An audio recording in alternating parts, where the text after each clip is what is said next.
Hello students. आज मैं आप लोगों के लिए गुड न्यूज़ लेकर के आया हूँ। ड्यू टू टेक्निकल इश्यूज और कुछ सर्टिफिकेट इश्यूज के कारण कुछ स्टूडेंट्स निमसेट का फॉर्म फिलअप नहीं कर पाए हैं, या कई लोगों का पेमेंट पेंडिंग रह गया, या कुछ लोगों का पेमेंट करते करते सर्वर आउट हो गया और उस कारण से साइट नहीं ओपन हो रही थी, या ऐसे कई सारे इश्यूज जो कि मेरे पास कंटिन्यूस कॉल आ रहे थे कि सर फॉर्म फिलअप नहीं हो पाया, फॉर्म फिलअप नहीं हो पाया है। तो जैसा मुझे लग रहा था कि फॉर्म की डेट एक्सटेंड होगी, और ठीक वैसा ही हुआ है। निमसेट ने अपने फॉर्म की सबमिशन की जो डेट है वो 9th ऑफ मई कर दी। ठीक है, यानी कि हमको 5 दिन का मौका और मिला है। तो अब वो लोग फॉर्म कंप्लीट कर सकते हैं, या कुछ लोग हो सकता है जो सोच रहे हो कि मुझे फॉर्म फिलअप करना है, तो उनके लिए भी एक अपॉर्चुनिटी यहाँ पर ओपन हुई है कि वो लोग भी फॉर्म फिल करें। कुछ लोगों को शायद से सर्टिफिकेट के कारण से या मार्कशीट की वजह से कुछ इश्यूज लग रहे थे फॉर्म फिलअप करने में, तो अगर उनका इशू रिजॉल्व हो जाता है तो वो फॉर्म फिलअप कर सकते हैं। जैसे कि कुछ लोगों का मार्कशीट नहीं आई है, या रिजल्ट अपडेटेड नहीं हुआ है, या एक दो दिन में सर्टिफिकेट आ जाता है, या ऐसा सोच रहे थे और लास्ट डेट पर वो लोग फॉर्म फिलअप करने की कोशिश कर रहे थे। तो आई थिंक कि सर्वर इश्यूज या साइट 4-5 दिन से उनकी डाउन थी, जिसके चलते मेरे पास में काफ़ी कॉल्स और मैसेजेस आए। ठीक है, तो मुझे लग रहा था कि फॉर्म की लास्ट डेट ये बढ़ाएँगे, और वैसा ही वहाँ पर यहाँ पर इन्होंने किया है।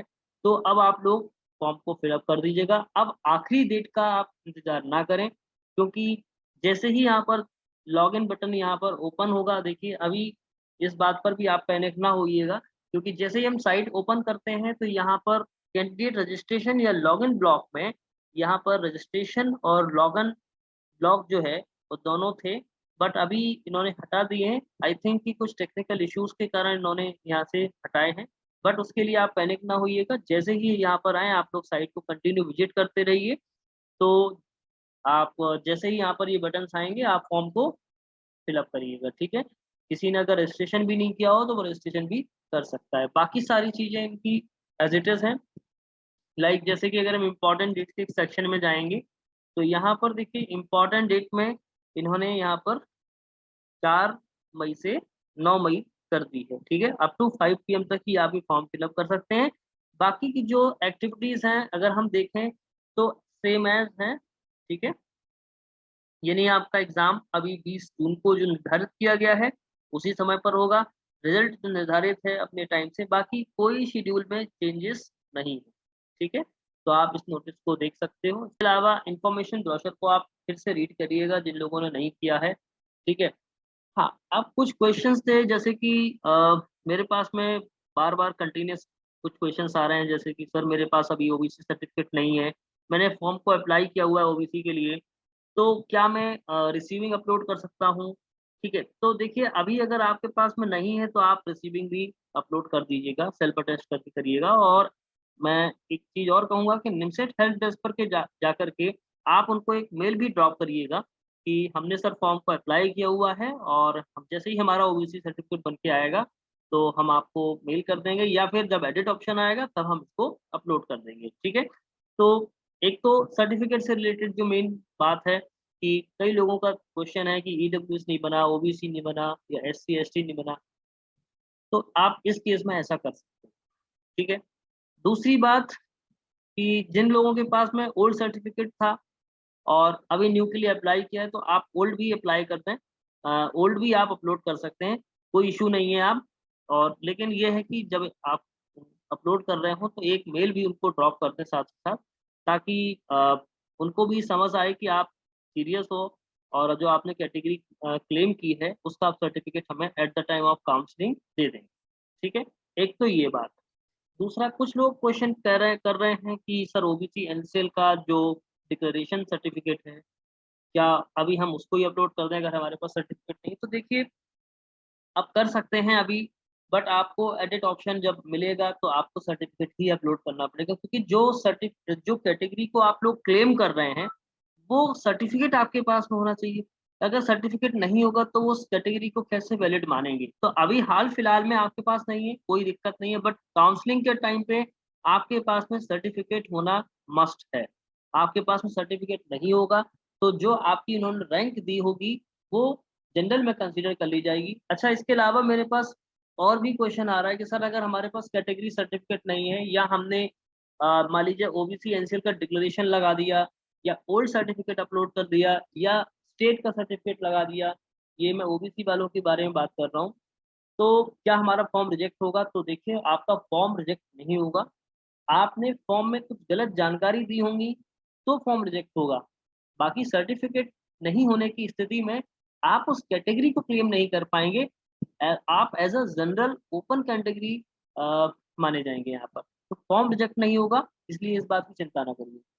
इसके अलावा मेरे पास में बहुत सारे क्वेश्चन इस बात से रिलेटेड भी पूछे जा रहे हैं कि सर मैंने डॉक्यूमेंट सेल्फ अटेस्ट नहीं किया है और मैंने फॉर्म सबमिट कर दिया है, तो कोई प्रॉब्लम होगी? देखिए, कोई प्रॉब्लम वैसे तो नहीं होगी, पर आपको करना चाहिए था जो आपने नहीं किया, बाय मिस्टेक आपसे फॉर्म सबमिट भी हो गया।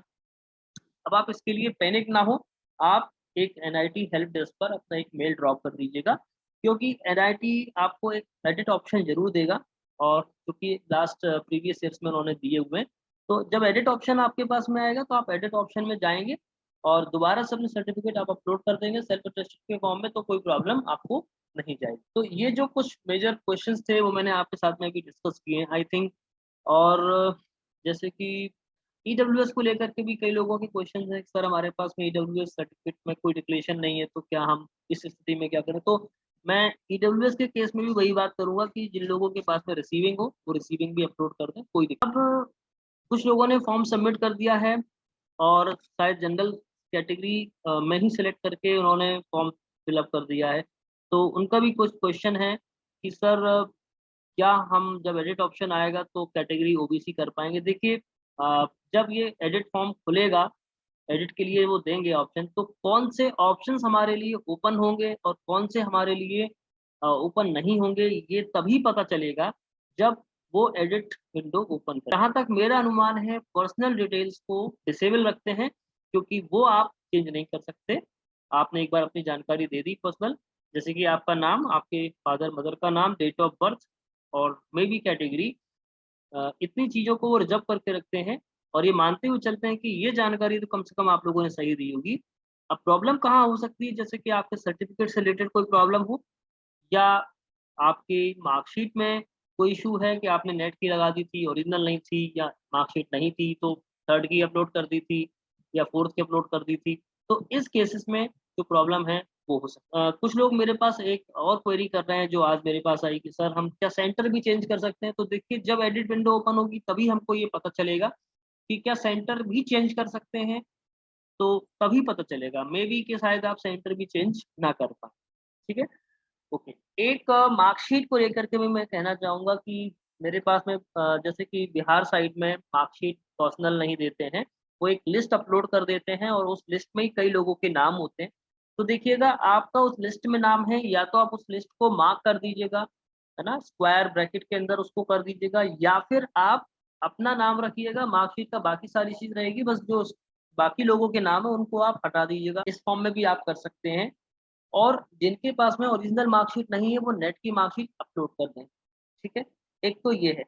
दूसरा क्वेश्चन ये है कि सर मेरे पास में 3rd सेमेस्टर की मार्कशीट है, 4th की नहीं है। सेकंड ईयर तक हम क्योंकि अपीयरिंग कैंडिडेट भरेंगे तो सेकंड ईयर तक की डिटेल माँगी जाती है, तो अगर आपके पास में 3rd की है, तो आप 3rd की अपलोड करके फॉर्म को फिल अप कर दीजिएगा। 4th की नहीं है, कोई बात नहीं, एडिट विंडो जब ओपन होगी तब तक अगर आपके पास में आ जाए, तो आप 3rd और 4th को मर्ज करके डाल दीजिए, कोई दिक्कत की बात। फिर कुछ लोगों का जो सेशन है वो 18 से 21 चल रहा है और फाइनल ईयर कंप्लीट हो चुका है, दैट मीन्स कि वो पेपर भी दे चुके हैं। उनके पास में फाइनल ईयर की मार्कशीट नहीं है, उस स्थिति में क्या फिल अप करना चाहिए? तो मैंने पहले भी बताया था अपने वीडियो में कि आप अपीयरिंग करके फिल अप कर दीजिएगा। तो अपीयरिंग करके फिल अप करेंगे तो सेकंड तक की डिटेल माँगेगा, तो इस तरीके से आपका फॉर्म फिल अप हो जाएगा।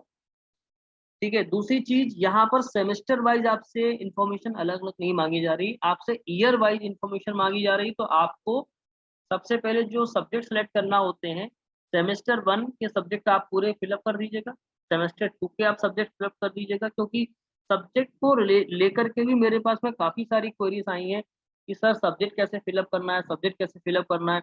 तो मैंने बताया था कि सेमेस्टर 1 के बाद सेमेस्टर 2 के सब्जेक्ट डालना है। अच्छा, मार्कशीट में लिखा हुआ है कि जैसे सी प्लस प्लस, तो सर सी प्लस प्लस नहीं लिख पा रहे हैं, तो भाई प्लस प्लस की जगह आप सिंबल बनाने की जगह आप उसको लेटर लिख दीजिएगा, कोई प्रॉब्लम नहीं। मार्कशीट में जो विषय लिखे हैं वही उसी तरह से लिखना है। तो बिल्कुल मैंने वो सारी चीज़ें बताई थी, लेकिन आपको फिर से एक बार बता रहा हूँ, रिवाइज़ करा रहा हूँ कि आपको मार्कशीट में जैसे सब्जेक्ट के नाम लिखे वैसे ही आप लिखिएगा। दूसरी बात, प्रैक्टिकल लिखना है कि नहीं लिखना है? देखिए, अगर आपकी मार्कशीट में प्रैक्टिकल सब्जेक्ट मेंशन है, तो आप उसको बिल्कुल लिखिएगा। फिर कुछ लोगों के ये भी क्वेश्चंस थे कि सर यहाँ पर तो ऑप्शन हमारे पास में कुल 20 थे और हमारे पास में फर्स्ट ईयर में सेमेस्टर 1 और सेमेस्टर 2 को मिला करके 22 सब्जेक्ट हो रहे हैं या 24 सब्जेक्ट्स हो रहे हैं, तो हम इसको कैसे फिल अप करें? तो देखिए यहाँ पर अ, मेरे हिसाब से कि इतने सब्जेक्ट नहीं होते हैं, प्रैक्टिकल सब्जेक्ट्स अलग-अलग होते हैं, तो प्रैक्टिकल सब्जेक्ट्स को मिला देते हैं, है ना?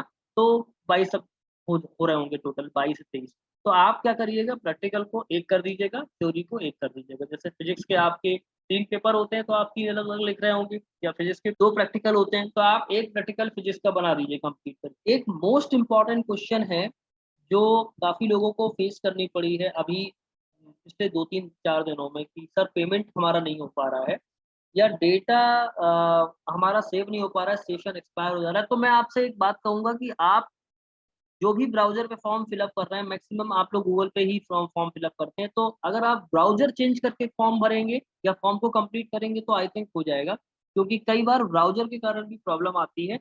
तो आप ये भी ट्राई करिएगा कि अगर आपका फॉर्म में कोई दिक्कत आ रही है, तो आप ब्राउज़र चेंज कर दीजिएगा। दूसरी बात, पेमेंट पेंडिंग अगर आपका आ रहा है, स्टेटस आ रहा है, तो आप उसमें भी घबराएँ नहीं। 1-2 दिन आप 1 आध दिन आप वेट करिएगा। नहीं हो रहा है, तो आप दूसरी बार पेमेंट कर दें, कोई प्रॉब्लम नहीं है, क्योंकि एनआईटी सिर्फ़ आपका पेमेंट एक ही बार एक्सेप्ट करेगा। जो दूसरा पेमेंट अगर आपका पेंडिंग है, या तो बैंक साइड से होगा या उनके साइड से होगा। अगर उनके साइड से पेंडिंग है, तो वो आपको रिफंड कर देंगे, नहीं तो बैंक साइड से रिफंड होगा आपको। और अगर सपोज़ दैट कि दोनों ट्रांज़ैक्शन सक्सेसफुल हो जाते हैं, तो एक ही ट्रांज़ैक्शन आपका रखेंगे, एक ट्रांज़ैक्शन आपको रिफंड करेंगे। तो उस स्थिति में आप बस एनआईटी को एक मेल करिएगा, कि हमारे पेमेंट दोनों का सक्सेसफुल हो गए हैं, तो please refund my this payment. तो वो आपको पेमेंट रिफंड कर देंगे। उसके लिए आप चिंता ना करें, वो थोड़ा-सा समय है, लेते हैं। लगभग आई थिंक 1 महीने तक का भी समय लग सकता है, तो कोई बहुत बड़ी बात नहीं है। इसलिए आप किसी भी चीज़ को पहले तो पैनिक मत हो। इसका सॉल्यूशन होता है, वो हेल्प डेस्क पे आप भेज दीजिएगा, ठीक है? और उनको कॉन्टैक्ट कर सकते हैं। आई होप कि अब मुझे लगता है आपके सारे क्वेश्चंस के मैंने लगभग रिप्लाई कर दिए। बहुत सारे स्टूडेंट्स मुझे पर्सनल मैसेज करते रहते हैं। मैं काफ़ी लोगों के जवाब देने की कोशिश भी करता हूँ, लेकिन मैंने कहा इस वीडियो के माध्यम से मैं बहुत सारे लोगों के जो मन में क्वेश्चंस हैं, वो मैं दूर कर दूँ, ठीक है? एक बार फिर बोलूँगा कि एनआईटी ने अपने निमसेट फॉर्म की डेट को एक्सटेंड कर दिया है, जो कि 9 मई तक किया है। बट जैसे ही उनका जो लॉगिन विंडो है ओपन होती है, आप तुरंत फॉर्म को कंप्लीट कर दीजिएगा। आई होप कि अब आपको सारी बात समझ में आ गई होगी। Thank you, all the best.